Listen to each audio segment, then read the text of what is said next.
आज के लेक्चर की शुरुआत हम कल के अपने क्वेश्चन से करेंगे। कल एक क्वेश्चन दिया था आपको जिसका आंसर कल बताया था स्टार्टिंग में, परसों एंड में दिया था वो सवाल, इम्पल्स कैलकुलेशन का सवाल। बताओ, ध्यान है? मैंने आंसर बता दिया था आपको एम और एम डैश और वी और वी डैश की टर्म्स में। अब आप बताओ क्या हुआ कि नहीं हुआ वो वाला सवाल, क्योंकि इम्पल्स कैलकुलेशन उससे पिछली लेक्चर में हमने यही सब सीखा था। तो इस सवाल के साथ उस काम को फिनिश कर रहे होंगे, इम्पल्स कैलकुलेशन वाले काम को। क्वेश्चन कुछ ऐसा था कि ये एक मास था m, एक ढीली सी रस्सी थी, ये एक मास था m डैश और दोनों के बीच की दूरी a थी, but length of the rope l थी और l बड़ा था a से। इसको थोड़ी ज्यादा स्पीड दी थी v, इसको कम स्पीड दी थी v डैश। सवाल ये था कि जब रस्सी टाइट होगी तो इंपल्स ऑफ टेंशन कितना होगा। इंपल्स ऑफ टेंशन, जब भी रस्सी टाइट होगी उस वक्त जो झटका लगेगा वो इंपल्स ऑफ टेंशन कितना होगा। तो आपको मैंने आंसर बताया था m इंटू एम डैश। भाई बताओ एक मिनट, क्या आपने ट्राई कर लिया है कि नहीं किया ये वाला सवाल? Upon m plus M dash into we minus we dash और इंटू एक cos थीटा वाली टर्म थी जो आप उससे देखेंगे तो बनेगा under root L square minus A square upon L.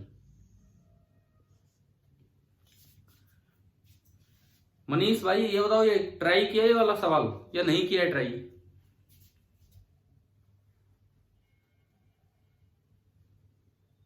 हाँ जी मनीष, ये ट्राई किया है ये क्वेश्चन की नहीं किया? कर लिया सर। आंसर आ गया? No sir. तो देखो, अब सुनो, नहीं आया कोई बात नहीं। अब देखिए आप इधर क्या है, जैसे ही ये रस्सी टाइट होगी फाइनली, जैसे ही ये रस्सी टाइट होगी, तो ये डायग्राम तो हमने लास्ट टाइम भी बनाया था, है ना, ये देखने के लिए कि कितने टाइम के बाद ये रोप टाइट हो रही है। तो जैसे ही रस्सी टाइट होगी ये पूरी लेंथ हो जानी है एल, और ये लेंथ तो ए थी ही, तो पाइथागोरस से ये जो लेंथ है this will be under root of L square minus A square and this is the angle theta. और जो दो इनिशियल वेलोसिटीज हैं आपकी, जो दो इनिशियल वेलोसिटीज हैं, एक तो इधर की तरफ आगे की तरफ v, टाइट होने से जस्ट पहले ये है, ठीक है। ये वाला तो जो डायग्राम है वो है जस्ट बिफोर, टाइट होने से जस्ट पहले क्या है वो तो ये है, ठीक है। अब मैं बनाता हूं जस्ट आफ्टर। जैसे ही रस्सी टाइट होगी, सुनो,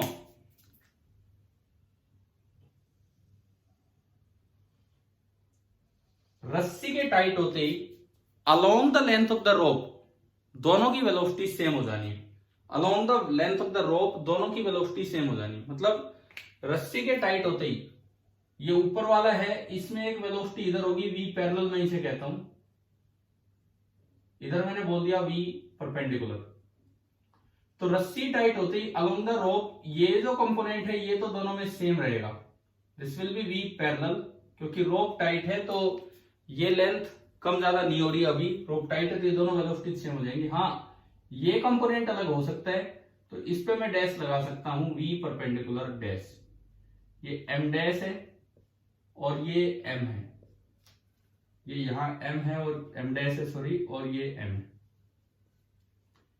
एक बार आप बताओ क्या ये डायग्राम क्लियर है कि नहीं, आपको क्या बताया है?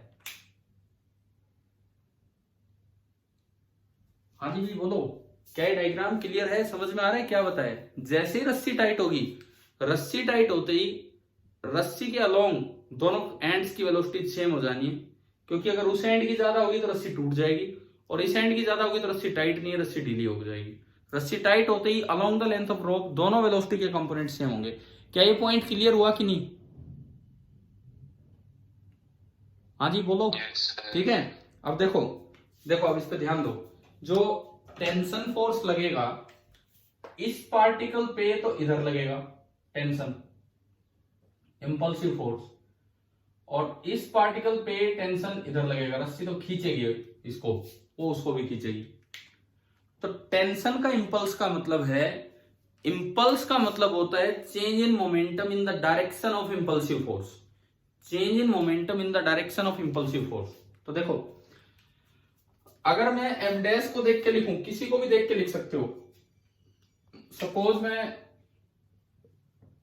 एम डैश को देख के इंपल्स ऑफ टेंशन लिखता हूं, एम डैश को देखकर अगर मैं इंपल्स ऑफ टेंशन लिखता हूं तो जे टी, एम डैश को देख के अगर मैं इंपल्स ऑफ टेंशन लिखूं तो जे क्या होगा बताओ, इस पे टेंशन इधर लगी है और इसकी वेलोसिटी भी इधर है, तो झटका आने से इसकी वेलोसिटी इस डायरेक्शन में बड़ी होगी कि कम हुई होगी? बड़ी होगी, यानी कि बाद में मोमेंटम ज्यादा होगा इधर, पहले कम होगा। तो बाद में तो है M dash V parallel minus पहले था M dash into we dash into cos theta. समझ आया कैसे लिखा है बताओ? इंपल्स ऑफ टेंशन का मतलब ये है कि अब इस सवाल में एक अच्छी बात ये थी कि थोड़ा डायरेक्शन एंगल पे आ रहा है। पीछे जो क्वेश्चन उस दिन करवाया इंपल्स कैलकुलेशन वाला, एक ब्लॉक को छोड़ दिया, टाइट हुआ एकदम, तो उसमें क्या था, टेंशन और मोमेंटम एक ही डायरेक्शन में थे। आज कुछ एंगल पे है तो आपको मोमेंटम का कंपोनेंट लेना था। ये आंसर कल देने का पर्पज ये था कि कोई क्या होता है, मान लो आप ट्राई करते, कुछ इससे हिंट मिलती कि क्या करना था, तो इस तरह से। ठीक है, एक बार मुझे ये तो बताओ, क्या ट्राई तो किया है ना कुछ बच्चों ने? ये वाला सवाल नहीं हुआ कोई बात नहीं, ट्राई तो किया था। Yes sir. ठीक है, सुनो, अब ये तो है भाई एम डैश। अगर मैं देखूं भाई एम और वहां से मैं निकालूं एम से, हमने आपको दिखाया होगा इंपल्स, इवन कोलिजन में दिखाया होगा, दो बॉडी जब कोलाइड करती है, इंपल्स ऑफ रिफॉर्मेशन पूछो, इंपल्स ऑफ डिफॉर्मेशन, चाहे एक से निकालो चाहे दूसरे से, दोनों वैल्यूज सेम आती है, चाहे ए से निकालो चाहे बी से, है ना, बताया ना ये। तो ऐसे ही आप यहाँ पे देखो, इंपल्स ऑफ टेंशन एम से देखो, एम के टेंशन इधर लगी है और वेलोसिटी उधर है, तो बताओ अपोजिट डायरेक्शन में तो वेलोसिटी कम हुई होगी कि ज्यादा उधर along the rope? Along the rope ये जो कंपोनेंट है ये पहले के मुकाबले कम हुआ होगा कि ज्यादा हुआ होगा? पहले जो इसकी वेलोसिटी है along the direction of tension, जिधर टेंशन लगनी है, वो नीचे वाला एंगल थीटा, तो ये भी थीटा, तो ये होता वी कोस थीटा। और अब ये है वी पैरेलल, तो v parallel v cos theta से ज्यादा होगा कि कम होगा? बोलो। कम होगा, क्योंकि टेंशन अपोजिट डायरेक्शन में लग रही थी, कम होगा इस पे पहले से। बराबर होंगे, जितना इसका होगा उतना ही उसका होगा, बराबर होंगे, लेकिन उसका पहले से कम होगा, इस तरह से। बताओ भाई, उसको देख के लिखवाओ इंपल्स ऑफ टेंशन क्या लिखूं? ज्यादा में से कम घटाना होता है, लिखो ये क्या लिखें, क्या लिखें? केवल एम को देख के, एम का momentum along the direction of tension, along the direction of tension, ज्यादा में से कम घटा दो। या दूसरा तरीका यह है, दूसरा तरीका यह होता है जिधर टेंशन लग रही है उस डायरेक्शन को पॉजिटिव मानो, तो ये वाली डायरेक्शन पॉजिटिव है, तो फाइनल मोमेंटम तो हो जाएगा minus m v parallel minus initial momentum हो जाएगा minus m v cos theta. तो बात वही है, पहले वाले में से बाद वाला घटेगा, क्योंकि जिधर टेंशन है उस डायरेक्शन को पॉजिटिव मान के लिख दिया। तो ये आपका निकल के आया m v cos theta minus m into v parallel.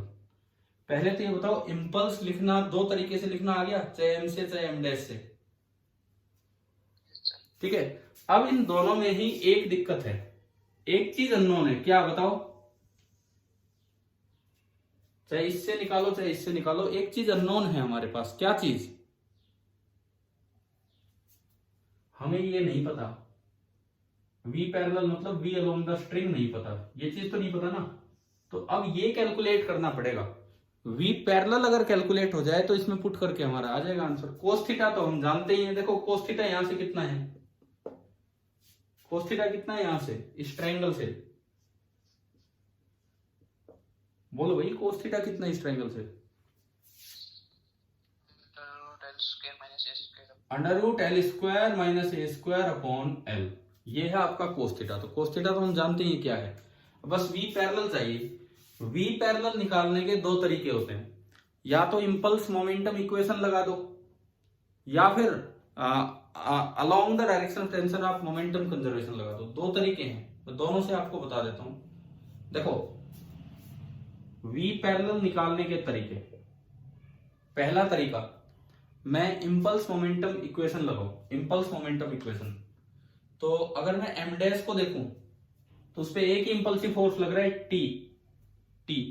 तो इंपल्स मोमेंटम इक्वेशन इस तरह लगती थी, integral d d t, this is the impulse of tension, integral t d t, this is the impulse of tension, this is equal to, अगर मैं उसको देख के बताता हूं तो उसका मोमेंटम बाद में है M dash into v parallel, उस डायग्राम से देखो आप, और माइनस इनिशियल उधर है M dash into we dash into cos theta. यही तो है, ये जो यहां लिखा है यही है, ठीक है।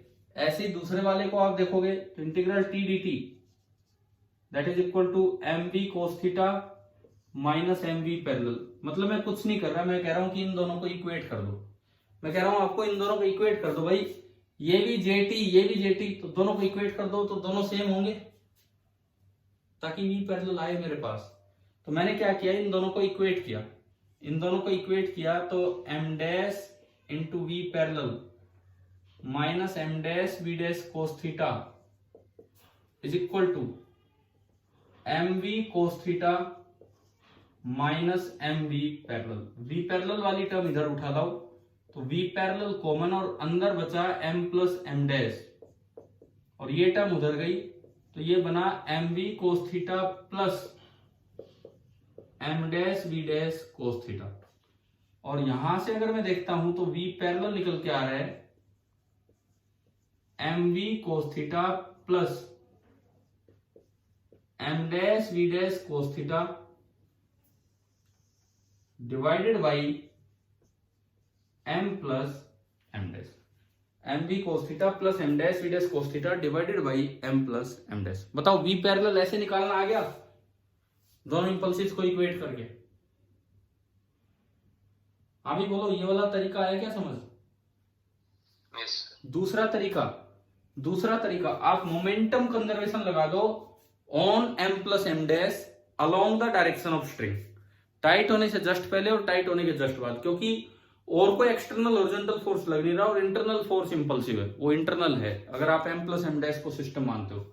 दूसरा तरीका देखो, सेकेंड मेथड इसी को निकालने का। मैं एक बार इसको हटाता हूं, ये जो इधर की इक्वेशंस लिखी हैं इनको हटाता हूं। दूसरा तरीका है कि applying momentum conservation along the string.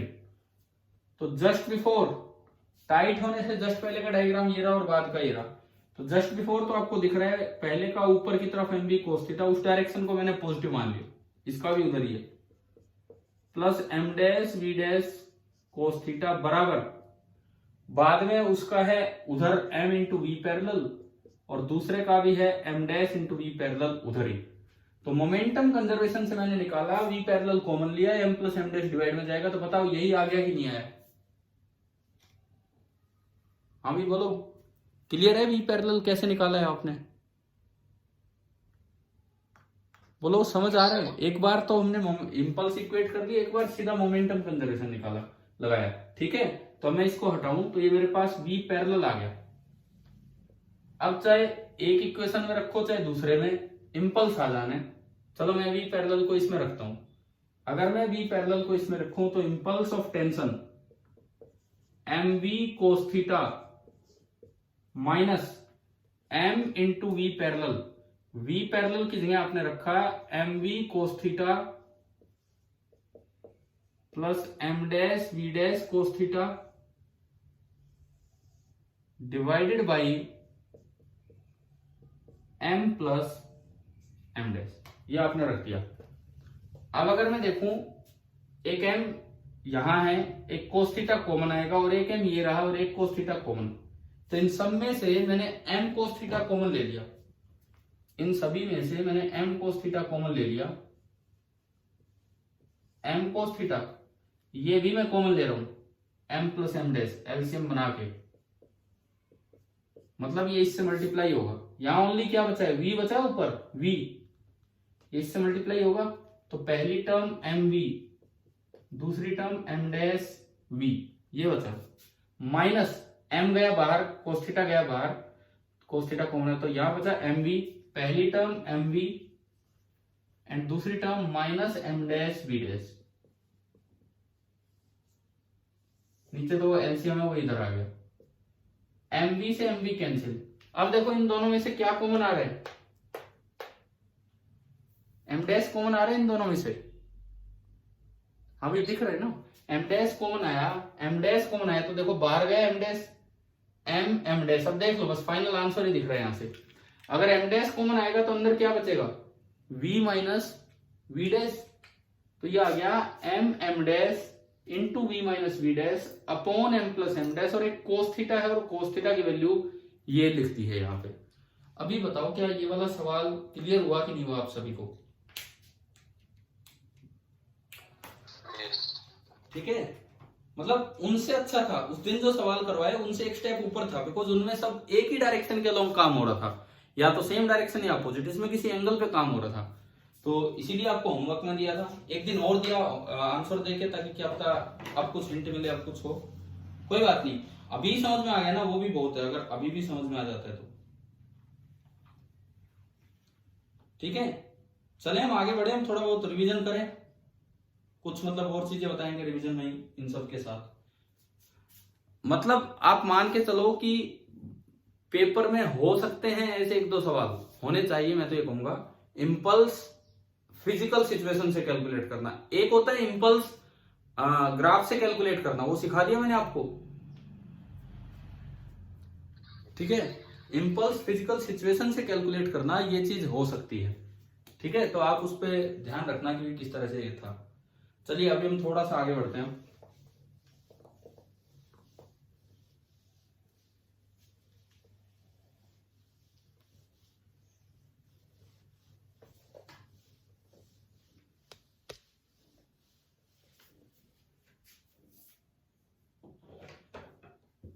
सबसे पहले तो मैं आपसे ये पूछता हूं, शायद आपको फॉर्मूले याद हो गए हो, डायरेक्ट रिजल्ट्स जो जितने इंपॉर्टेंट है आफ्टर द कोलिजन V1 और V2।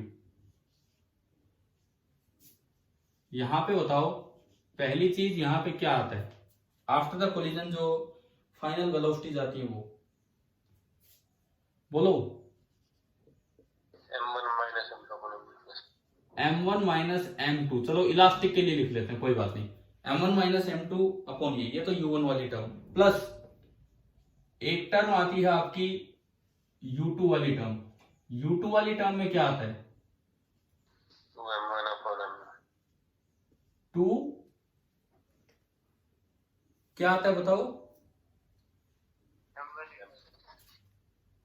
नहीं, यहां पे 2 के साथ M1 आता है क्या ऊपर? एक बार अपनी कॉपी में देखिए, बताओ M1 आता है M2 आता है ऊपर?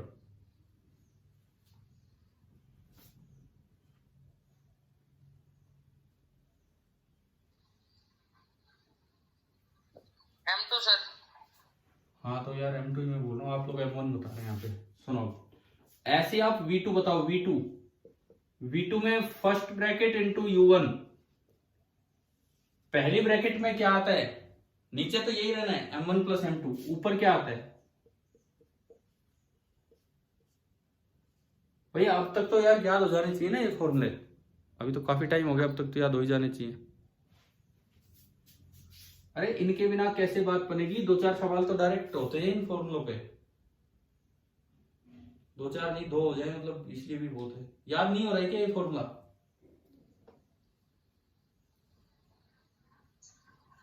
ये बोलो यहाँ क्या आता है, M2 minus M1 upon M1 plus M2। हाँ मनीष याद है कि देख के बोले? याद है सर। ठीक है, बहुत अच्छी बात है भाई, ये तो यार सभी को याद होने चाहिए। एक्चुअली बेसिक फॉर्मूले याद नहीं होंगे तो कल बहुत टाइम लग जाएगा आंसर तक पहुंचने में, अगर बेसिक फॉर्मूले ही हमें याद नहीं होंगे तो। ये तो V1 और V2 आया। दूसरी बात, अगर इनइलास्टिक कोलिजन होता, अगर इनइलास्टिक कोलिजन होता तो क्या होता, M1 माइनस M2 की जगह क्या आ जाता, M1 माइनस EM2, और 2M2 की जगह क्या आता, 1 प्लस E। हाँ ऐसे ये दोनों बदलाव इसमें आप कर देते। ठीक है, इलास्टिक के याद रखो, इन इलास्टिक के वहीं से निकल के आ जाते हैं क्या है क्या नहीं। ठीक है, अब देखो सवाल में मोस्ट ऑफ द टाइम, मतलब बहुत बार कि बच्चों को इतना पता नहीं याद रह पाता है कि नहीं रह पाता है, बहुत बार आपका टारगेट बॉडी स्टेशनरी होती है, टारगेट बॉडी इज स्टेशनरी, ये लिखा होगा टारगेट बॉडी स्टेशनरी है तो U2 0 है ना, U2 0 होते ही ये पूरी की पूरी टर्म ही खत्म होगी, U2 0 होते ही ये पूरी की पूरी टर्म ही खत्म होगी है इस तरीके से। बताओ समझ आ रहा है ये? ठीक है, यस सर। अब देखो V1 जो बचा, V1 वो बचा M1, मैं इन जनरल लिखूं तो minus EM2 upon M1 plus M2 into U1, and V2 बचा 2 की जगह 1 plus E M1 U1 upon M1 plus M2। पहली बात, क्या V2 नेगेटिव हो सकता है? इस फॉर्मूले को देख के बताओ। U1 तो आगे की तरफ ही है, टक्कर ऐसे हुई है, क्या V2 नेगेटिव हो सकता है क्या? हाँ जी, पहला सवाल, क्या V2 नेगेटिव हो सकता है? नहीं हो सकता, ये तो पॉजिटिव ही रहेगा। लेकिन V1 पॉजिटिव भी हो सकता है और V1 नेगेटिव भी हो सकता है, तो ये डिपेंड करता है M1, M2 और E की वैल्यूज पे। V1 पॉजिटिव भी हो सकता है, नेगेटिव भी हो सकता है, डिपेंड करता है M1, M2 और E की वैल्यूज पे। तो एक बार यहां से देखो V1 कब तो पॉजिटिव होगा और कब नेगेटिव होगा। सपोज इलास्टिक कोलिजन है, मेरा पहला तरीका ये एनालिसिस दे रहा हूं मैं, कैसे फॉर्मूले काम आते हैं। सपोज इलास्टिक कोलिजन है, तो अगर M1 बड़ा होगा M2 से, अगर M1 बड़ा होगा M2 से, तो इसका मतलब V1 क्या है? पॉजिटिव है, मतलब दोनों सेम डायरेक्शन में चलेंगे।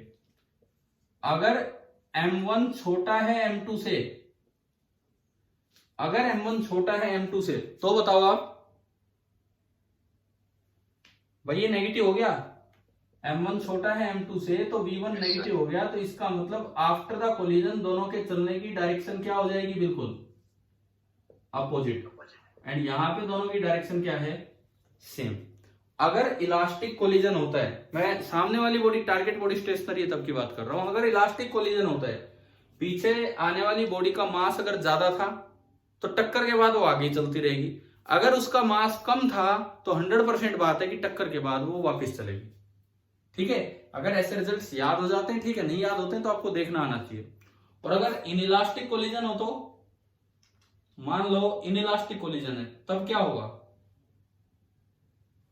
अगर इनइलास्टिक कोलिजन है तो यहां पे M1 माइनस EM2 आएगा।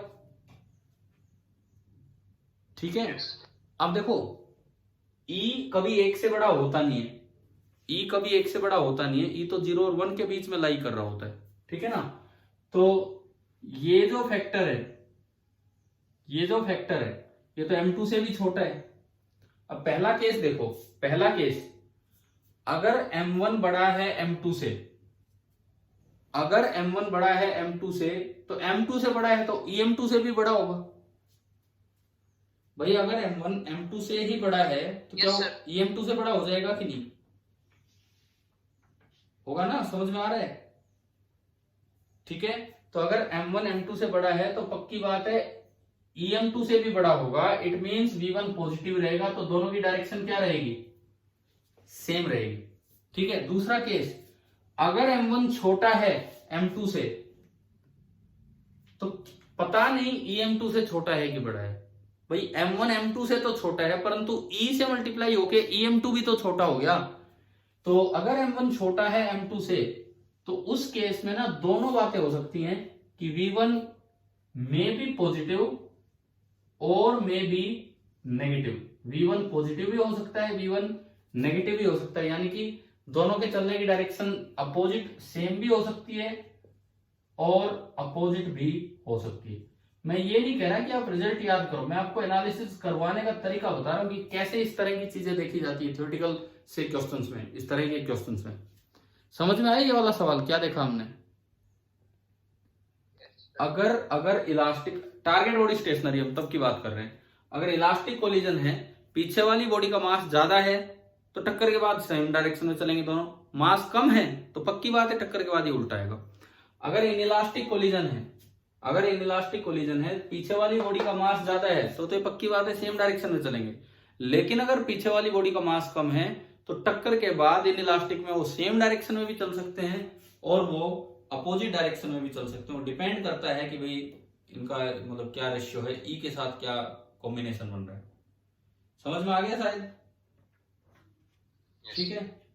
अब एक और चीज देखो इलास्टिक कोलिजन में, एक और चीज कि हमने ये तो पढ़ा कि इलास्टिक कोलिजन में क्या चीज कंजर्व रहती है क्या नहीं रहती है। मैं यही वाला केस ले लेता हूं, टारगेट बॉडी स्टेशनरी वाला, बड़ा कॉमन सा केस है, बहुत से सवालों में ये चीज यूज होती रहती है, इसीलिए हम ये केस अपना डिस्कस कर रहे हैं। ठीक है, मान लो जैसे एक बॉल आ रही है m1 मास की, सामने टारगेट बॉडी रेस्ट पे है, ये आ रही है u1 स्पीड से, u1 स्पीड से चल के आ रही है। ठीक है, और क्या दिया है, इलास्टिक कोलिजन है मतलब E1 है। ड्यूरिंग द कोलिजन पहले तो होता है कुछ देर तक डिफॉर्मेशन, उस वक्त एक कॉमन वेलोसिटी आएगी, देन अगेन होगा रिफॉर्मेशन, और ये इलास्टिक कोलिजन है तो फुली अपनी शेप को रीगेन कर लेगा। ये V1 से चला और ये V2 से चला, ये M1 है और ये M2 है। इलास्टिक कोलिजन है, सबसे पहला सवाल इलास्टिक कोलिजन है, सबसे पहला सवाल शुरू से लेकर लास्ट तक पूरे सिस्टम का लीनियर मोमेंटम कंजर्व रहा है कि नहीं रहा है? ठीक है ना, बिल्कुल कंजर्व रहा है पूरे सिस्टम का। दूसरी बात, शुरू से लेकर लास्ट तक पूरे सिस्टम, क्या कह रहे हो, शुरू से लेकर लास्ट तक पूरे सिस्टम की, कोई बोल रहा है तो बोलो। सर मनीष को क्लास में एंट्री चाहिए। मैं दे चुका हूं एंट्री मनीष को। मनीष आप आ गए हैं क्या क्लास में? Yes sir. ठीक है, सुनो तो अब इधर सुनो, मैं M1 प्लस M2 को सिस्टम मान रहा हूं, इलास्टिक कोलिजन है, क्या पूरे सिस्टम का लीनियर मोमेंटम शुरू से लेकर लास्ट तक हर इंस्टेंट पे कंजर्व है कि नहीं है? Yes sir. बिल्कुल है। दूसरी बात, पूरे सिस्टम की एनर्जी हर इंस्टेंट पे कंजर्व है कि नहीं है? मैं शुरू और लास्ट की बात नहीं कर रहा, मैं हर इंस्टेंट की बात कर रहा हूं, बीच की भी बात कर रहा हूं। बताओ ना, ये गलत जवाब दे रहा हूं। मैं काइनेटिक एनर्जी नहीं बोला, मैं एनर्जी बोला हूं। टोटल एनर्जी कंजर्व रहती है, इसमें एनर्जी का कोई लॉस नहीं होता। हाँ, बीच में क्या होता है कि काइनेटिक एनर्जी कन्वर्ट हो जाती है किसमें, पोटेंशियल एनर्जी में। लेकिन इलास्टिक कोलिजन है तो कोई एनर्जी का लॉस नहीं होगा, दोबारा कंप्लीट रिकन्वर्जन हो जाएगा। यानी कि पूरे कोलिजन के दौरान लीनियर मोमेंटम भी कांस्टेंट है, टोटल एनर्जी भी कांस्टेंट है। लेकिन अगर काइनेटिक एनर्जी बोले तो क्या वो पूरे कोलिजन के दौरान कांस्टेंट है? नहीं है। तो यहां पे मैं आपको एक रिजल्ट बताता हूं। यहां इस समय अगर ये रेस्ट पे था या के टकराया, इलास्टिक कोलिजन है, तो इस समय जो काइनेटिक एनर्जी है इट डिक्रीजेस कितने times, M1 plus M2 times, M1 plus M2 times, और पोटेंशियल एनर्जी इतने टाइम्स इंक्रीज हो जाती है। बाद में दोबारा से काइनेटिक एनर्जी इंक्रीज होके और उतनी ही बन जाएगी अगर ये इलास्टिक कोलिजन है। ठीक है, तो ये एक शॉर्ट रिजल्ट कि अगर ये टारगेट बॉडी रेस्ट पे है, इलास्टिक कोलिजन है, तो बीच का जब इंस्टेंट बनता है, जब कॉमन वेलोसिटी आती है, उस वक्त काइनेटिक एनर्जी तो इतने टाइम्स डिक्रीज कर जाती है और पोटेंशियल एनर्जी इतने ही टाइम्स इंक्रीज कर जाती है। समझ में आ रहा है क्या? कैसे एक बार देख लेते हैं, ऐसे नहीं, यूं नहीं, कैसे होगा देखते हैं। ये बताओ इस वक्त सिस्टम की काइनेटिक एनर्जी इनिशियल कितनी है? सिस्टम की काइनेटिक एनर्जी इनिशियल बताओ, यहां से देख के कितनी है जी काइनेटिक एनर्जी इनिशियल? अरे बोलो, इन दोनों को देख के बोलो काइनेटिक एनर्जी इनिशियल कितनी है इस समय। ये तो मेरे पहली बार पूछते बता देना चाहिए, हाफ m1u1 स्क्वायर। ठीक है, अब कॉमन वेलोसिटी बताओ मोमेंटम कंजर्वेशन से, कॉमन वेलोसिटी कितनी है? कॉमन वेलोसिटी कितनी है भाई momentum conservation? m1u1 plus m20 बराबर m1 plus m2 into v, ये मोमेंटम कंजर्वेशन की इक्वेशन। तो यहां से v कितना आया? यहां से अगर मैं v निकालूं तो वो आ रहा है m1u1 upon m1 plus m2। ये v आया m1u1 upon m1 plus m2। बताओ समझ आया कि नहीं आया? ठीक है, ठीक है। तो अब काइनेटिक एनर्जी कितनी है इस बीच वाले इंस्टेंट पे, देखते हैं कितनी डिक्रीज करेगी। बीच वाले इंस्टेंट पे काइनेटिक एनर्जी कितनी है? Half into total mass m1 plus m2 into इसका स्क्वायर, तो m1u1 का square upon m1 plus m2 का होल स्क्वायर। एक स्क्वायर से ये गया, तो ये जो काइनेटिक एनर्जी आ रही है इसका कुछ टाइम्स आ रही है। इसका देखो, एक m1 अलग कर लो, एक m1 upon m1 plus m2 अलग कर लो, और ये बच गया हाफ m1u1 स्क्वायर। तो डिक्रीज करगी कितने times? m1 upon m1 plus m2 times. मैंने वो गलती से m1 प्लस m2 टाइम्स लिख दिया था, m1 upon m1 plus m2 times, इतने टाइम्स हो जाती है। तो मैं अगर यहां पे ये चीज आपको डायरेक्ट बताऊं क्या है, अगर टारगेट बॉडी रेस्ट पे है, अगर टारगेट बॉडी रेस्ट पे है और इनिशियल बॉडी कुछ काइनेटिक एनर्जी के साथ आ रही है, तो ये जो इंस्टेंट होता है जिस वक्त काइनेटिक एनर्जी में मैक्सिमम कमी होगी, उस वक्त काइनेटिक एनर्जी कितने टाइम्स हो जाती है? m1 upon m1 plus m2, इतने टाइम्स हो जाती है। फॉर एग्जाम्पल, जैसे कभी सवाल आ जाए कि भाई ये सिस्टम है, ये चल रहा है वो रुका हुआ है, ठीक है, ये चल रहा है वो रुका हुआ है, और इसकी इनिशियल एनर्जी है 10 जूल, इसकी इनिशियल काइनेटिक एनर्जी है 10 जूल, ऐसा आपको दिया गया है। हमें दे दिया जाए कि इसका मास है 2 kg और इसका मास है सपोज 4 kg, कुछ भी ले लिया हमने, वैल्यूज ली रेंडम। आपसे यूं पूछा जाए कि ठीक है, बाद में तो 10 जूल ही रहनी है energy, potential sorry elastic collision है, बीच वाले इंस्टेंट पे काइनेटिक एनर्जी कितनी होगी और इलास्टिक पोटेंशियल एनर्जी कितनी होगी? बताओ। जो बॉडी रेस्ट पे थी, ये आके टक्कर मार रही है 10 जूल की एनर्जी के साथ, कोई स्पीड वगैरह नहीं थी, 10 जूल की एनर्जी के साथ। तो आपको ये बताना है कि इस इंस्टेंट पे जब मैक्सिमम डिफॉर्मेशन हुआ तो काइनेटिक एनर्जी कितनी और ईपी कितनी है, पोटेंशियल एनर्जी कितनी। हाँ जी, कितने टाइम्स होगी काइनेटिक एनर्जी? कितने टाइम्स होगी? मैंने एक m1 ये इसका होल स्क्वायर था, ये इसका होल स्क्वायर था, यहाँ देखो, तो होल स्क्वायर था, तो m1 एक अलग किया और एक m1u1 स्क्वायर अलग कर दिया। हाँ देखिए, अब इतने टाइम्स हो जानी है energy m1 upon m1 plus m2, इतने टाइम्स हो जानी है। तो m1 है 2 upon m1 plus m2, 2 plus 4, 2 upon 2 plus 4, 6, यानी कि 1/3 टाइम्स। तो बताओ, सवाल का जवाब दो, अगर यहां काइनेटिक एनर्जी 10 जूल है तो यहां काइनेटिक एनर्जी कितनी है सिस्टम में?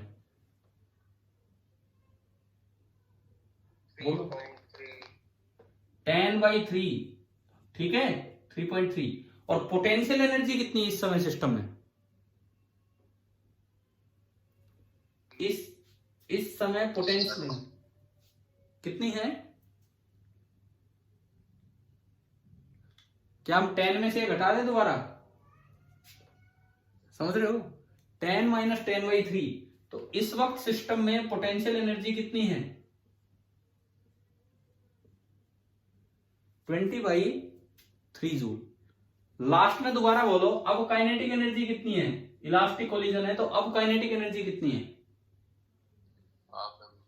हाफ mv स्क्वायर नहीं, वैल्यूज के साथ बोलिए यार, वैल्यूज के साथ, जो अभी मैं क्वेश्चन ले रहा हूं वो।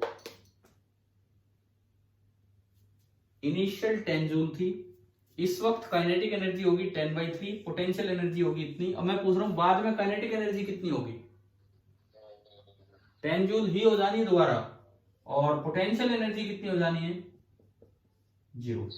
तो यार देखो, ये रिजल्ट सुनो अब क्या है। अगर टारगेट बॉडी रेस्ट पे है, पीछे से एक मास आके टकरा रहा है, इलास्टिक कोलिजन करवा रहा है। In terms of energy total energy शुरू और लास्ट की सेम रहेगी, बीच में भी टोटल एनर्जी तो सेम रहेगी, लेकिन काइनेटिक एनर्जी कन्वर्ट होगी ईपी में, इलास्टिक पोटेंशियल में। और जिस वक्त काइनेटिक एनर्जी मिनिमम होती है वो कितनी होती है, जितनी इनिशियल काइनेटिक एनर्जी थी उसकी कितनी times, m1 upon m1 plus m2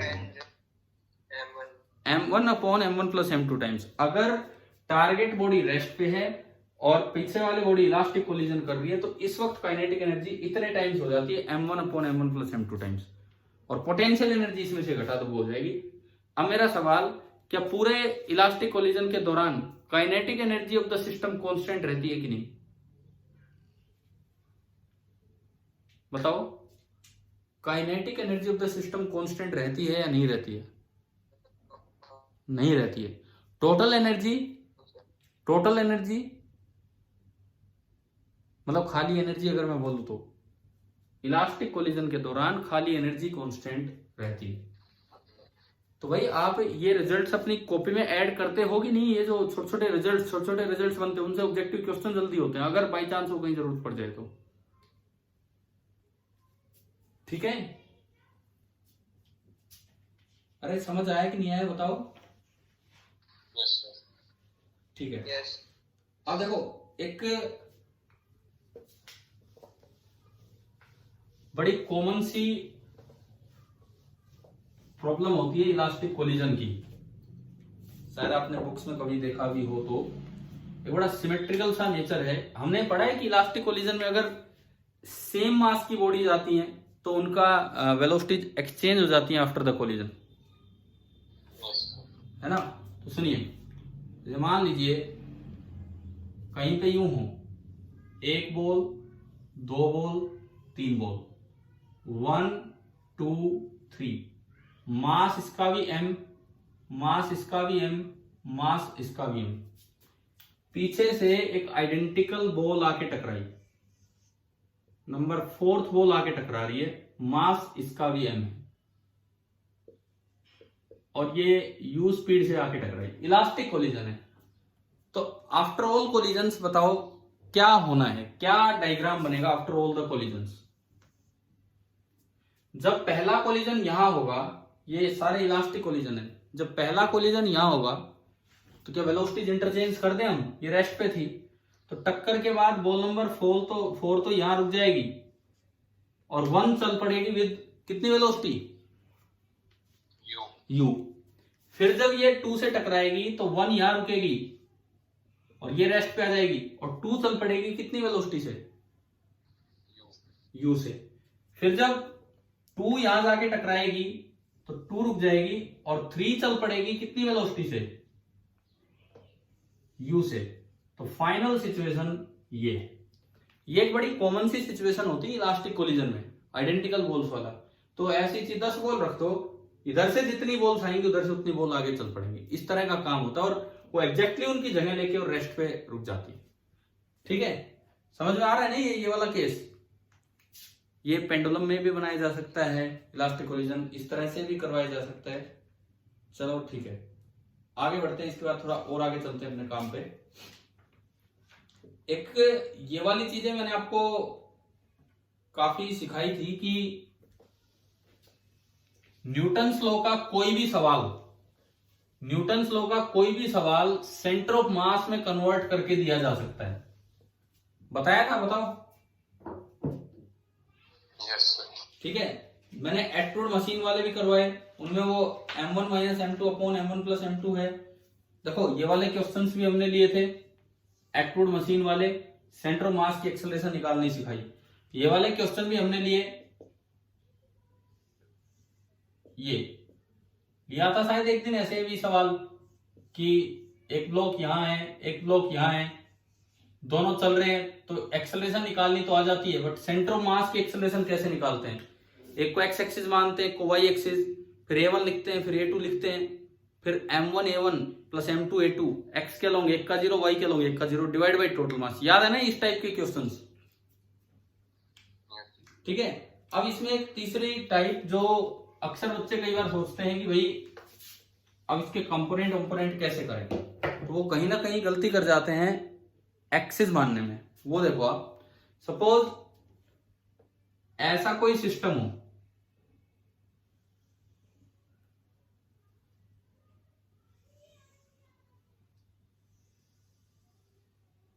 ऐसा कोई भी सिस्टम हो, this is θ1 angle, this is θ2 angle, ये फिक्स है भाई।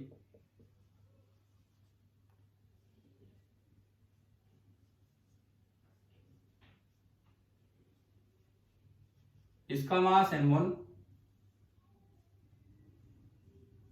और इसका मास m2। तो न्यूटन्स लॉ में हमने ये तो सीखा ही है, न्यूटन्स लॉ में हमने ये तो सीखा ही है कि ये किस साइड एक्सेलरेट करेगा या नहीं, बताओ, सीखा है ना ये सिस्टम। तो भाई अगर m1g sin θ1 बड़ा है तो इधर एक्सेलरेट करेगा, और m2g sin θ2 बड़ा है तो उधर। करवाया था ये वाले काम तो, ठीक है। सपोज कीजिए m1 m2 से फर्क नहीं पड़ेगा, कभी सोचो बराबर है तो नहीं चलेगा, एंगल भी लेना होता है। मान लो ये वाला बड़ा है तो जो एक्सेलरेशन होगी that will B m1g sin θ1 में अलोंग द रोप लगा रहा हूं, minus m2g sin θ2 divided by total mass, and total mass is m1 plus m2। ये आपकी एक्सेलरेशन होती है। बताओ ये स्टेप समझ में आया, ये कैसे लिखी एक्सेलरेशन? अरे बोलो। हाँ ठीक है। अब इनमें इस चैप्टर में अगर क्वेश्चन आएगा तो न्यूटन्स लॉ नहीं, वो सेंटर मास की एक्सेलरेशन पूछेंगे। तो ऐसे में ना एक्स और वाई अगर आपने हॉरिजॉन्टल वर्टिकल माने तो उसमें गड़बड़ हो जाती है बहुत बार। आपको एक चीज पे ध्यान देना चाहिए, क्या ये एंगल 90 डिग्री तो नहीं बन रहा है? क्या ये एंगल 90 डिग्री, तो अगर θ1 प्लस θ2 90 डिग्री बन रहे हो, अगर θ1 प्लस θ2 90 डिग्री बन रहे हो तो ये ऊपर वाला एंगल भी कितना हो जाएगा ट्रायंगल का? 90 हो जाना है, ठीक है। अगर ये दोनों 90 डिग्री बन रहे हैं तो ऊपर वाला एंगल भी 90 डिग्री हो जाएगा अपने आप, ठीक है। अब देखो उस समय अगर ये एंगल 90 हो गया ना तो आपको एक्स और वाई हॉरिजॉन्टल वर्टिकल मान के बहुत टाइम लगेगा, कंपोनेंट्स करते रह जाएंगे।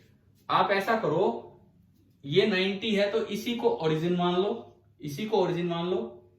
एक डायरेक्शन को बोल दो कि भाई ये एक्स एक्सिस है, और एक डायरेक्शन को बोल दो कि ये है आपका वाई एक्सिस। बताओ समझ आया? क्योंकि अगर ये एंगल 90 है तो, ठीक है। इससे चीजें लिखना आसान हो जाएंगी।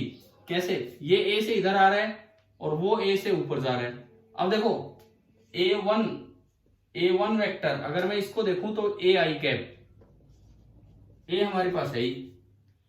A2 वेक्टर उसको मैं देखूं तो y नीचे है, ये ऊपर जा रहा है, तो माइनस ए जे कैप, 0 आई कैप माइनस ए जे कैप, ये ए आई कैप प्लस 0 जे कैप। बताओ क्या ये A1 A2 समझ आए कैसे लिखे? हाँ जी भाई बोलिए। ऐसा कब यूज करना है? जब ये दोनों के बीच का एंगल आपका कितना हो, 90 डिग्री। वो कब होगा? जब θ1 प्लस θ2 ये आपका सम 90 बन रहा हो। और याद रखो सवाल में एटवुड मशीन आ सकते हैं, ऐसे वाला सिस्टम आ सकता है, यूं चले, और अगर ऐसा आता है तो अक्सर ऐसा आता है जिसमें थीटा ऊपर वाला 90 डिग्री बन रहा होता है। अभी बताओ मुझे A1 और A2 लिखने आ गए आपको? हाँ भाई बोलो। A1 A2 लिखने आ गए? आप चाहो तो y एक्सिस ऊपर भी मान सकते हो, इससे तो फर्क नहीं पड़ता, परपेंडिकुलर मानने। y आप ऊपर मानोगे तो ये प्लस हो जाएगा ए जे कैप। अब मुझे ये बताओ, मैं यहां से ACM का x कंपोनेंट कैसे लिखूं और मैं यहां से ACM का y कंपोनेंट कैसे लिखूं? ACM का x कंपोनेंट कैसे लिखूं बताओ, फॉर्मूला लगा के।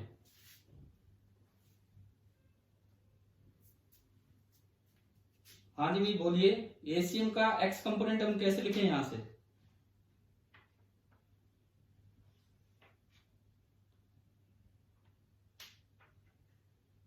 अरे बोलो,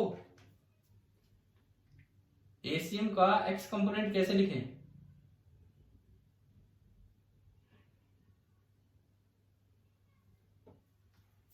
भाई मेरी आवाज आ रही है अब तक या नहीं?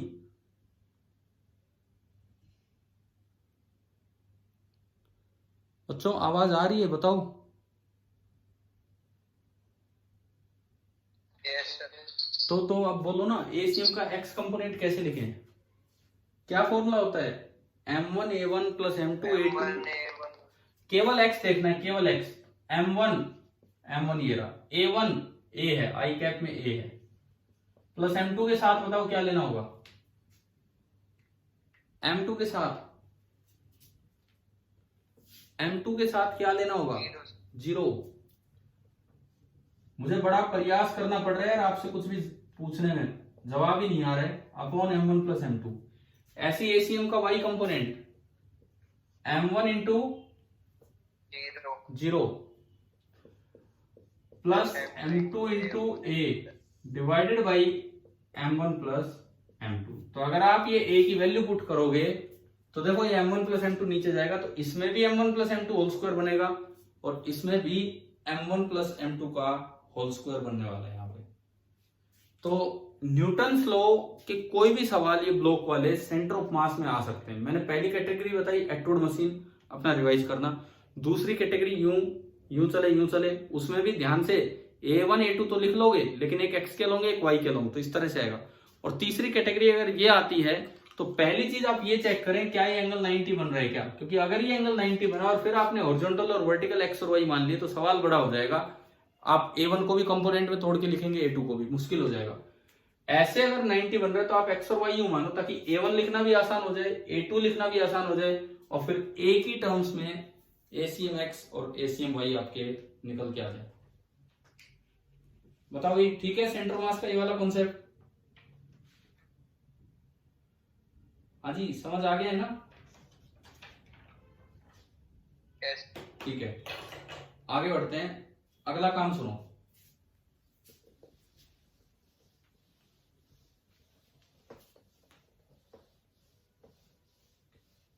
कई बार मैक्सिमा मिनिमा को यूज करवा दिया जाता है कोलिजन के क्वेश्चंस में या इन चीजों में। जैसे दो बॉडीज का कोलिजन हुआ तो उसमें कुछ भी सवाल पता नहीं क्या बना के दे दिया जाए वहां पे कि कोई एक चीज की वैल्यू पूछ रहा होगा, बताओ इसकी वैल्यू क्या हो ताकि अगले की ये चीज मैक्सिमम हो जाए, अगले का मोमेंटम मैक्सिमम हो जाए। m1 की वैल्यू क्या होगी टक्कर के बाद दूसरे वाले का मोमेंटम मैक्सिमम हो जाए। तो पहले आप दूसरे वाले का मोमेंटम लिख लो। देखो सपोज मैं आपको बता रहा हूं कि यूज ऑफ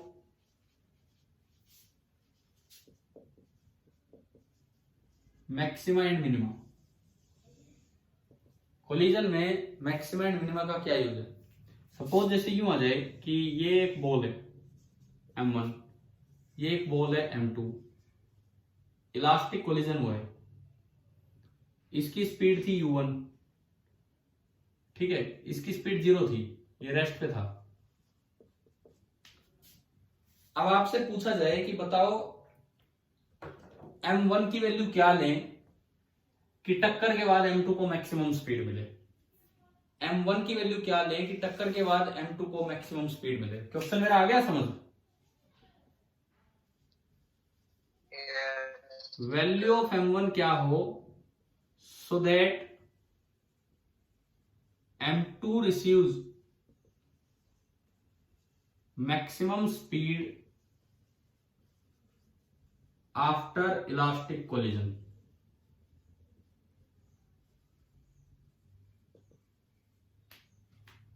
ये दिया गया। तो m2 अभी रेस्ट पे था। अगर m2 रेस्ट पे था तो आफ्टर द कोलिजन जो हमारे पास फॉर्मूला है, आफ्टर द कोलिजन जो हमारे पास फॉर्मूला है v2 क्या बनेगा?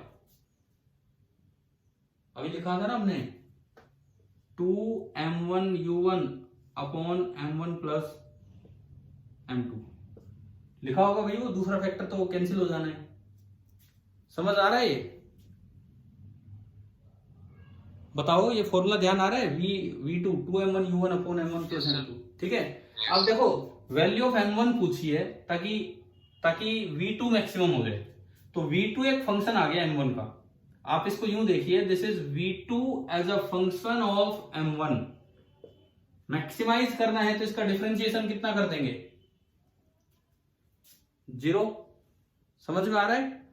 यानी कि आप क्या करो, dv2 बाई dm1 को 0 कर दो, उससे जो m1 आएगा वो आपका आंसर होगा। dv2 बाई dm1 को 0 कर दो। समझ आ रहा है क्या किस टाइप से मैक्सिमम मिनिमा का यूज हो सकता है इनमें? ठीक है, कैसे करेंगे डिफरेंशिएशन सुनो। 2u1 तो कांस्टेंट है, उसको तो बाहर निकालो। m1 ऊपर भी है और m1 नीचे भी है, m1 ऊपर भी है m1 नीचे भी है, तो आप u v रूल लगा दो, u by v rule. u by v rule क्या कहता है कि m1 प्लस m2, सबसे पहले v का होल स्क्वायर, उसके बाद v एज इट इज, उसके बाद v as it is into differentiation of u। Differentiation of u मतलब ये, तो that is 1 minus u as it is into differentiation of v। Differentiation of v करोगे तो कितना आएगा with respect to m1, m2 का 0 और m1 का ओनली 1। ये आया। समझ में आ रहा है क्या हुआ है? बताओ एक बार किस तरह से डिफरेंशिएशन किया कि u बाई v रूल लगाना आ गया कि नहीं आया? अरे बच्चों बोलो, u बाई v रूल लगाना समझ आया कि नहीं आया, किस तरह से लगाना होता है? आ गया सर। ठीक है, तो अब सुनो, ऊपर देखो m1 से m1 तो कैंसिल ही हो गया। अगर ये 0 है, डिनोमिनेटर तो 0 होगा नहीं, तो यहां से इक्वेशन बनती है कि 2 हटाओ m2 into u1 is equal to 0। मतलब u1 0 है नहीं, it means m2 should be equal to 0। तो ये सवाल था what should be the value of m1। तो इसका आंसर, इसमें अगर 4 ऑप्शन होंगे तो एक आंसर ऐसा होगा कि m2 को मैक्सिमम स्पीड देनी है तो m1 के मास से इंडिपेंडेंट होगी, बल्कि m2 बहुत लाइट पार्टिकल लो। अगर आप m2 को बहुत लाइट पार्टिकल लोगे, m2 इक्वल टू 0 मतलब टेंड्स टू 0, अगर m2 को बहुत ज्यादा लाइट पार्टिकल लेंगे तो अपने आप m2 को जो स्पीड मिलेगी ना वो मैक्सिमम मिल जाएगी। अपने आप जो m2 को स्पीड मिलेगी वो मैक्सिमम मिल जाएगी। ठीक है, ऐसा कितने भी कोलिजन्स में, ये तो एक आपको खुद लॉजिक बनाना होगा लास्ट में क्या बन रहा है क्या नहीं तो इस तरह के 2 बॉल 3 बॉल 4 बॉल कुछ भी वो रख के करवा सकते हैं आपसे। ये मैक्सिमम मिनिमा टाइप क्वेश्चंस होते हैं जो आपके कोलिजन में यूज कर दिए जाते हैं। ठीक है, चलिए हम आगे बढ़े। मतलब ये मैं इसलिए याद दिला रहा हूं कि बाई चांस अगर किसी भी सवाल में आपको यूं दिख जाए कि टक्कर के बाद इस बॉल को मैक्सिमम स्पीड मिली है, तो आपको किसी चीज की वैल्यू निकालनी हो तो उसके रेस्पेक्ट में उसका डिफरेंशिएशन कितना कर लेना चाहिए, 0। पहले फंक्शन बना के फिर डिफरेंशिएशन 0 कर लेना चाहिए। इस तरह से होता है। ठीक है, अगली बात देखो,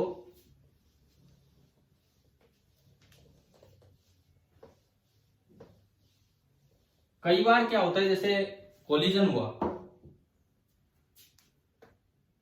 ये बॉल पहली बॉल m1 ये आ रही थी 6 मीटर पर सेकंड से,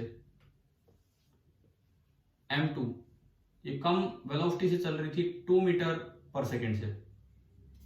तो आप बताओ वेलोसिटी ऑफ अप्रोच कितनी है?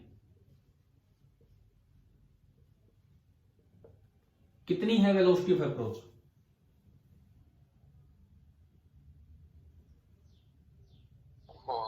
फोर। वेलोसिटी ऑफ अप्रोच है 4 मीटर पर सेकंड। ठीक है, टक्कर के बाद ये m1 और ये m2 ये जा रहा है v1 से और ये जा रहा है v2 से। अब मुझे बताना है वेलोसिटी ऑफ सेपरेशन। तो वेलोसिटी ऑफ सेपरेशन होगी v2 माइनस v1। टक्कर के बाद जो वेलोसिटी ऑफ सेपरेशन होगी that will be equal to v2 minus v1, ये होगी। अब देखो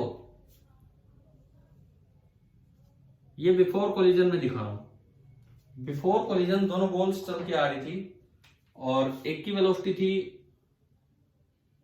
6 और एक की वेलोसिटी थी 2। तो वेलोसिटी ऑफ अप्रोच थी आपकी 4।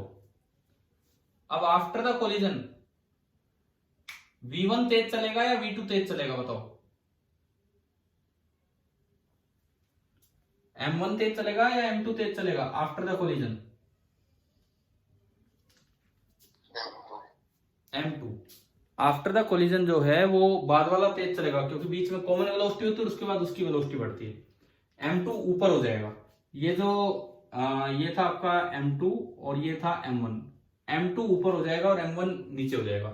तो बाद में क्या होगा, m2 तो हो गया ऊपर और m1 हो गया नीचे। m2 की जो वेलोसिटी है मैं इधर लिखता हूं, m2 तो हो गया ऊपर और m1 हो गया नीचे। ठीक है, m2 की वेलोसिटी कितनी है उस डायग्राम के according, that is v2 and m1 की वेलोसिटी है v1। ये है v2 माइनस v1। अब इस तरह का डायग्राम देखे ना, आपसे वो e कैलकुलेट करवा सकता है। इस तरह का डायग्राम देखे e कैलकुलेट करवा सकता है। कैसे? जैसे सपोज कीजिए आपको ये गैप दे रखा हो, ये कितना है, यहां पे गैप कितना है 4, ये गैप 4 है। मान लो ये गैप दे रखा हो 1 मीटर पर सेकेंड। बताओ भाई इस कोलिजन का ई कितना है। ग्राफिकली इस तरह से चीजें पूछी जा सकती है। ये गैप दे रखा है 4, ये गैप दे रखा है 1, तो बताओ इस कोलिजन का ई कितना है।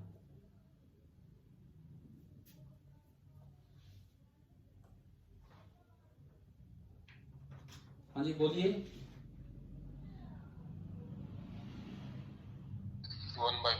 1/4। कैसे? कैसे? ये वेलोसिटी ऑफ सेपरेशन है, ये दिख रहा है यहां, ये 4 है, तो velocity of separation upon velocity of approach 1/4। या ऐसे सवाल बन के आ जाए, ये दिखा रखा था, ये दिखा रखा था और ये ग्राफ आपसे पूछा और ऐसे 4 ऑप्शंस दे रखे हैं। क्या ये गैप इससे बड़ा हो सकता है क्या? बताओ, क्या ये गैप इससे बड़ा हो सकता है? क्या जो बाद वाला गैप है, क्या वो पहले वाले गैप से बड़ा हो सकता है या नहीं?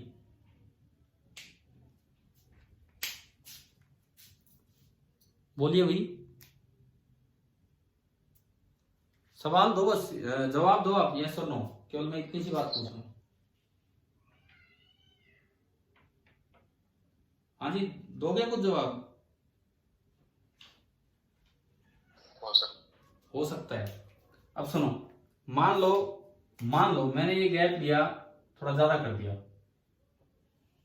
और मैं कहता हूं ये गैप हो गया 8, ये गैप 8 हो गया। अब ई बताओ, अब ई कितना? नहीं हो सकता सर। क्यों? ई लेस देन 1 होता है। हाँ, ई हमेशा लेस देन 1 होता है।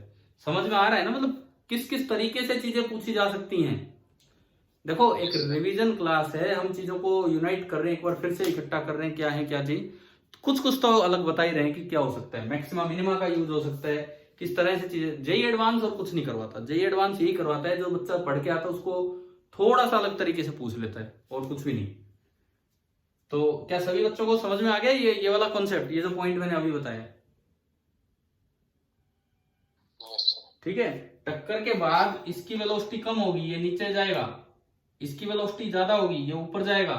लेकिन गैप पहले ज्यादा होगा, बाद में कम होगा। अगर बाद में गैप ज्यादा होगा, वो तो एक प्रैक्टिकल सिचुएशन हो ही नहीं सकता, क्योंकि उसमें तो ई 1 से बड़ा हो जाएगा। गैप बराबर हो सकता है, लेकिन बस वो थ्योरेटिकली ही बराबर हो सकता है। क्या प्रैक्टिकली गैप बराबर हो सकता है?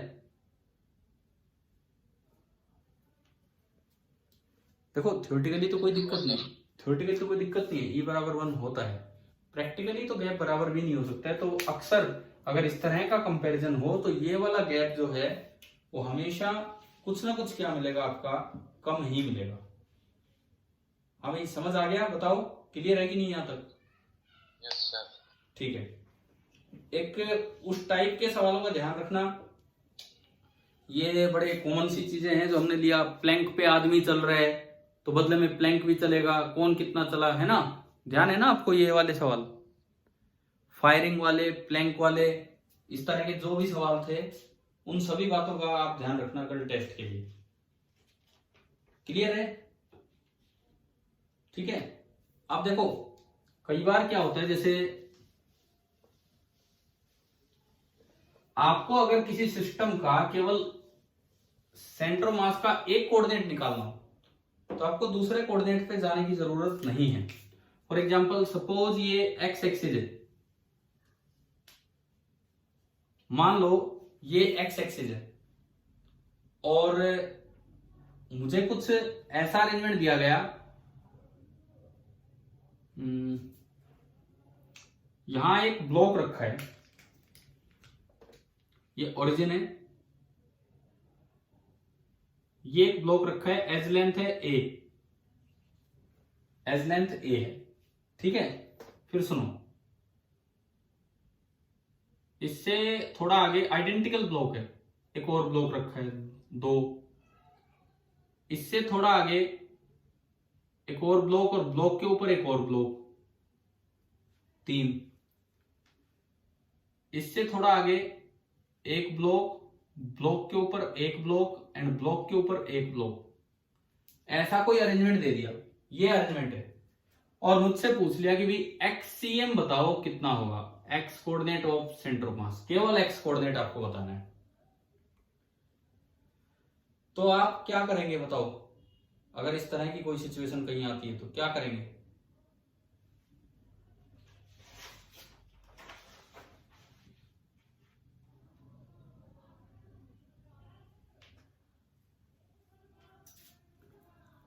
हाँ जी, किस तरह से सोल्व करेंगे ऐसी किसी स्थिति में? सारे सिस्टम को, अब वाईसीएम निकालना ही नहीं है तो आप वाई पे ध्यान ही मत दो भाई। इसका सेंटर ऑफ मास यहां है, मास एम मान लो, तो पहला एम मास है 0 पे, एक्स बराबर कितना बस मैं वो लिख रहा हूं, समझ में आया? ठीक है। दूसरे का सेंटर यहां होगा, मास ये भी एम है, कितने पे?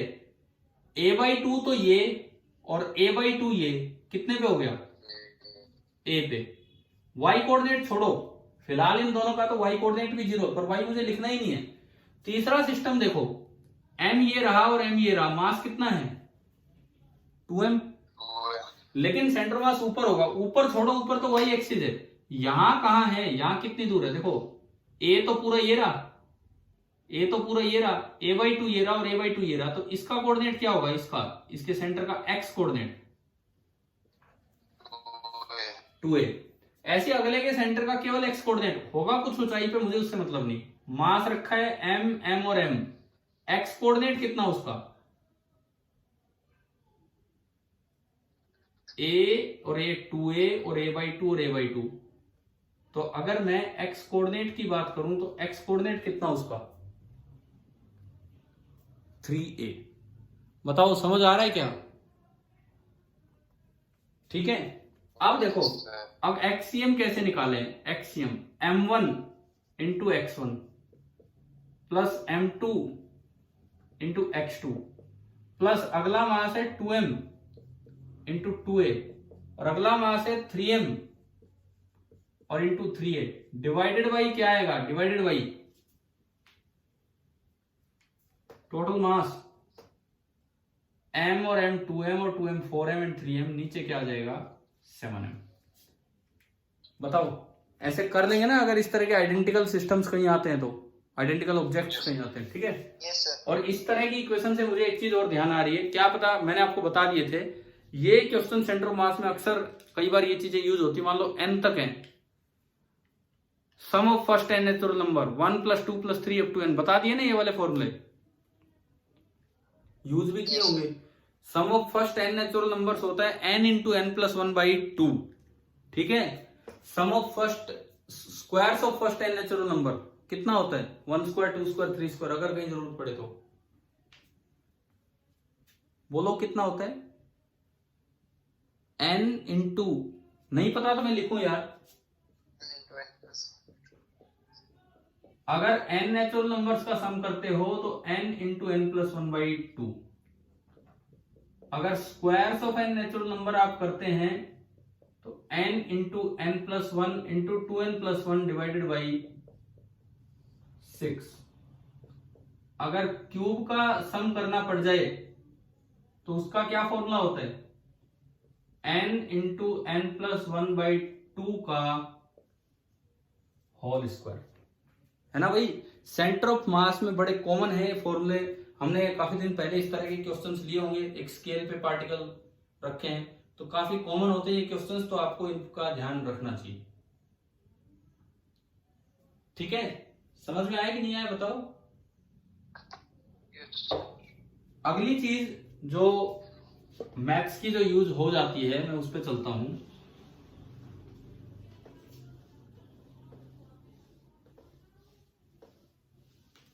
देखो, यूज ऑफ मैक्सिमा मिनिमा के बाद use of coordinate geometry.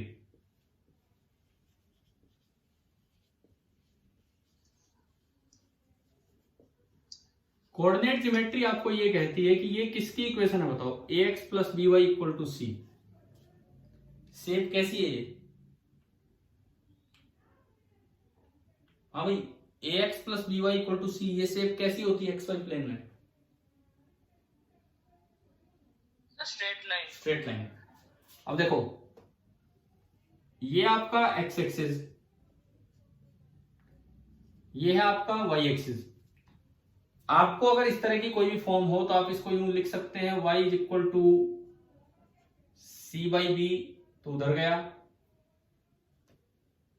Minus a by c into, अरे यार क्या लिख रहा हूं मैं, उधर जाएगा तो minus a by b into x and plus c by B.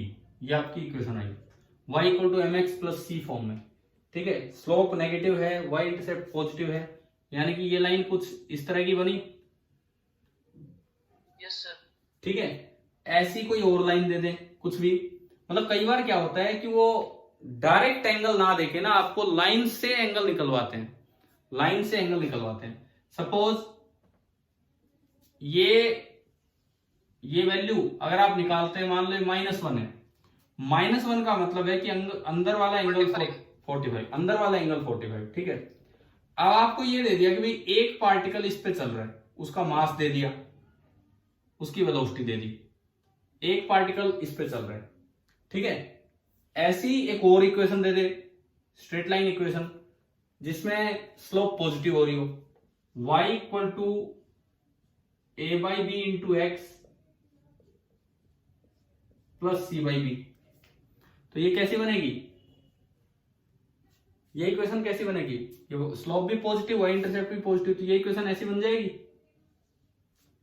समझ में आ रहा है? ठीक है, उसमें भी एंगल आपका हो गया 45 डिग्री, कुछ और भी हो सकता है, उसमें तो कोई बात ही नहीं है। और एक पार्टिकल m2 बोला गया इस लाइन पे चल रहा है।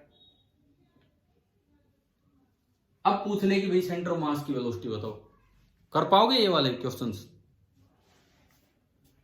ठीक है, कई बार क्या होता है कि डायरेक्ट एंगल ना देके कोऑर्डिनेट ज्योमेट्री की तरह वो यूज करवा लेते हैं। तो अब आपसे पूछ लिया जाता है कि सेंटर ऑफ मास की वेलोसिटी बताइए कि कितनी होगी, तो इनके कंपोनेंट्स करने होंगे m1v1 plus m2v2 upon m1 plus m2, ये वाला पार्ट ही आपको देखना होगा। ठीक है, कर लोगे बताओ इस तरह की चीजें? अगर अब देखो, बहुत ज्यादा भी नहीं, तो जैसे कल का जो टेस्ट होगा, मैं उम्मीद करता हूं कुछ क्वेश्चंस तो वो मिलने चाहिए जो रस्सी टाइट होने वाले। रोप टाइट होती है तो एकदम से इंपल्स कैलकुलेशन, हमने एक दिन एक पूरा लेक्चर इस पे लिया था और आज की स्टार्टिंग भी उसी पे की थी, किया था कि नहीं बताओ?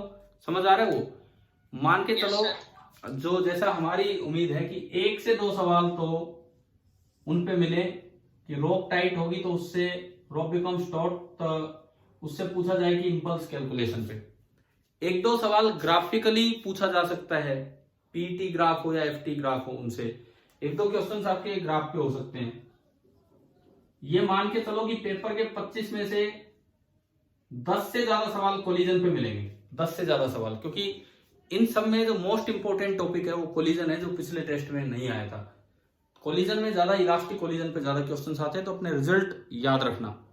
ऑलमोस्ट 10 से ज्यादा सवाल आपके कोलिजन पे मिलने ही चाहिए, जैसा कि सिलेबस है हमारा इसका, और लगभग 10 सवाल मिलेंगे सेंटर ऑफ मास पे, चाहे वो सेंटर ऑफ मास कैलकुलेशन हो। अच्छा, वो कट पोर्शन वाले याद है ना, वो कोई पोर्शन कट किया तो कैसे निकालते हैं ना, उस तरह का आ जाए, या कोई डायरेक्ट रिजल्ट ही आ जाए जो आपने याद कर रखे हैं, उस तरह के रिजल्ट्स आ जाए। ये ध्यान रखना, एक चीज का ध्यान रखना, एक ट्रायंगुलर फ्रेम एक अलग चीज है और एक ट्रायंगुलर लैमिना एक अलग चीज है। करवाया था मैंने कभी? Yes sir. है ना, ट्रायंगुलर फ्रेम एक अलग चीज है, ट्रायंगुलर लैमिना एक अलग चीज है। तो इन दोनों में भी आप ध्यान रखना, ठीक है। और कुछ पार्ट, थोड़ा सा पार्ट मिल सकता है मोमेंटम कंजर्वेशन के ऊपर, कि सिंपली मोमेंटम कंजर्वेशन, जैसे प्लैंक चली, वो चला, इस टाइप के से सवाल, ठीक है। तो अब आप अपना आराम से तैयारी कीजिए। कल टेस्ट कितने बजे है? शाम को है शायद आपका। सर 2 से 5। ठीक है, कोई बात नहीं। एक देखो, जो मैंने हर एक बच्चे के लिए जो टारगेट दिया है यार, कोशिश करो ढंग से सवाल ढूंढ के करने की। आप 70 क्रॉस तो हर बच्चे को करना है। मींस आप 25 में से 20 सवाल अटेम्प्ट करिए। आप 25 के 25 मत कीजिए अटेम्प्ट, छाट के अपने 20 सवाल अटेम्प्ट करो। 80 मार्क्स हो गए, एक आधा कोई गलत हो भी गया तो 70 क्रॉस होगा। और जो पहले से अच्छा स्कोर करते रहे, कोशिश करो, पता नहीं किस लेवल का पेपर आएगा, लेकिन फिर भी कोशिश कीजिए कि हम अल्टीमेट स्कोर को टच कर जाएं। बाकी तो देखा जाएगा वीक क्या होता है क्या नहीं होता है। और एचसीवी शायद आपने कर ही ली होगी अब तो, है ना? मुझे पूरा वीक हो गया कहते कहते। Yes sir. ठीक है, तो मैं भी उम्मीद करता हूं कि शायद आपका टेस्ट अच्छा ही हो। चलिए ठीक है, अब मिलते हैं बाद में, कभी परसों मिलेंगे, ठीक है। Thank you.